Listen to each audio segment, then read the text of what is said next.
Hello viewers, আসসালামু আলাইকুম। কী অবস্থা সবার? সবার কেমন আছেন? আশা করি সবাই ভালো আছেন। আমি মনে হয় আল্লাহ পাকের রহমতে ভালো আছি, সুস্থ আছি। তো আজকে কিছু কথা শেয়ার করব। এখানে দেখতে পাচ্ছেন শহীদ প্রেসিডেন্ট জিয়াউর রহমান এবং দেশনেত্রী বেগম খালেদা জিয়ার সমাধিস্থল। তো এখানে আমি যাইনি, আমার ছোট বোন আমার জন্য ভিডিওটা করেছে, যেহেতু ওরা মিরপুর 10-এ থাকে, ওদের বাসা থেকে একেবারেই কাছে।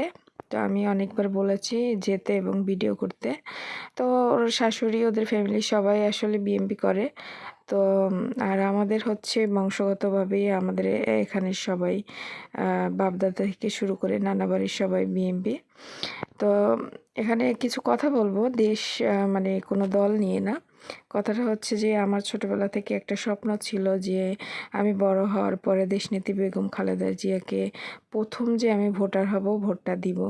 কিন্তু আমি ভোটার হওয়ার পর থেকে আজ পর্যন্ত ভোট দিতে পারিনি। কখন হচ্ছে তার কারণ হচ্ছে যে আওয়ামী লীগ সরকার ছিল এবং তারা ভোট চুরি করেছে বা ভোট কেন্দ্রে আমাদেরকে যেতে দেয়নি, যেহেতু আমরা বংশগতভাবেই হচ্ছে স্থানীয় এলাকার আর বিএমপি। তো সেই কারণে আমাদেরকে ভোট কেন্দ্রে যেতে দেওয়া হয়নি।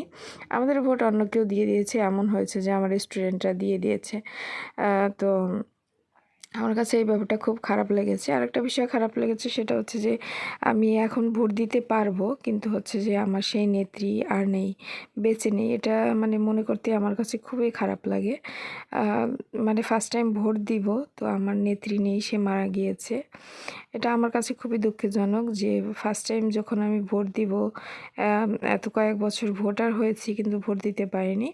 আর এখন যখন ভোট দিব, যাকে ভোট দিব, যার প্রেরণা নিয়ে, যাকে স্বপ্ন দেখে আসলে এতটা বছর পার করেছি, তো তাকে আর ভোট দিতে পারবো না, সেই বেঁচে নেই।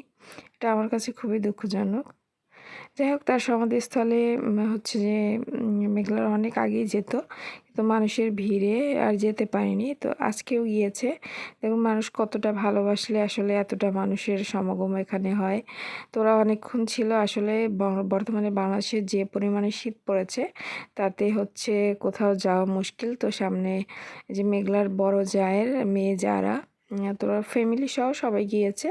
তো যাওয়ার পরে ওরা এখানে প্রায় আসে, কিন্তু এই যে ওরা বাসা চেঞ্জ করেছে রিসেন্টলি, যার কারণে হচ্ছে যে ওরা যেতে পারেনি কাজে ব্যস্ততার কারণে। আর সেই কারণে হচ্ছে যে আমার ভিডিওটা দিতেও লেট হয়েছে।